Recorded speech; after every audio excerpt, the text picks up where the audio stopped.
Uttaranchal University, Dehradun, NAC A+ accredited university.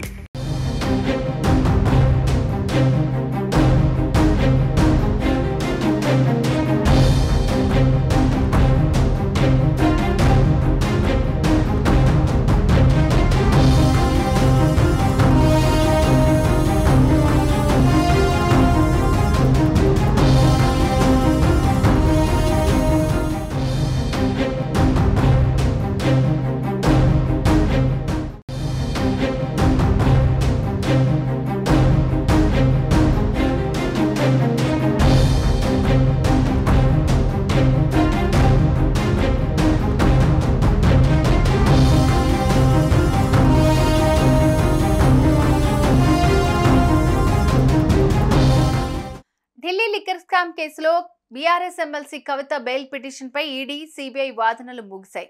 సోమవారం కవిత తరపున వాదనలు ముగిశాయి. కవితకు బెయిల్ ఇవ్వద్దని ఈడీ సిబిఐ వాదనలు వినిపించాయి.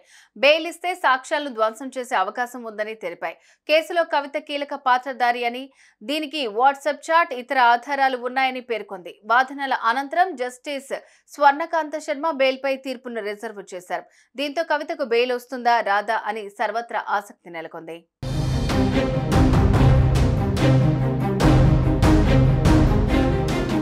ఈడీ తరపు న్యాయవాది జోహెబ్ హుస్సేన్ వాదనలు వినిపిస్తూ లిక్కర్ కేసులో ఎమ్మెల్సీ కవిత కింగ్ పిన్ అని పేర్కొన్నారు.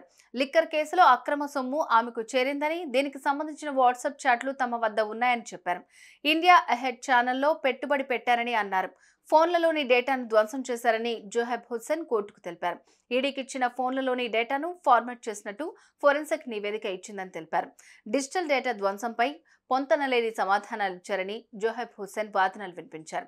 ఇక సిబిఐ వాదనలు వినిపిస్తూ మద్యం విధానంపై కవితను కలవాలని ఢిల్లీ సీఎం కేజ్రీవాల్ మద్యం వ్యాపారికి చెప్పారని, భూములు హవాలా మార్గం ద్వారా అక్రమ సొమ్ము రవాణా జరిగిందని కోర్టుకు తెలిపారు.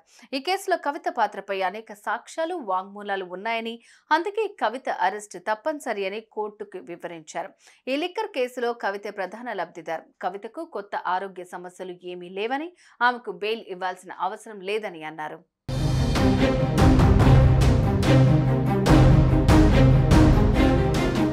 కవిత తరపు న్యాయవాది నితీష్ రాణా కౌంటర్ వాదనలు వినిపించారు. ఈడీ కేసులో బుచ్చిబాబును నిందితుడిగా చేర్చకపోవటం, అరెస్టు చేయకపోవటం అనేక అనుమానాలకు తావిస్తోందని అన్నారు.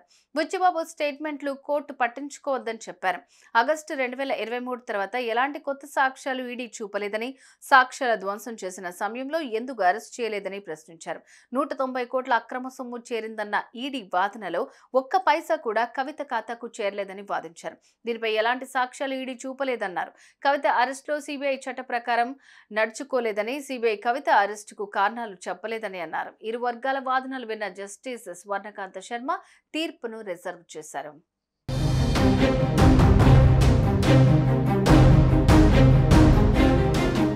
సుమన్ టీవీలో మీ పర్సనల్ అండ్ బిజినెస్ ప్రమోషన్స్ కోసం కింది నెంబర్కి కాంటాక్ట్ చేయండి.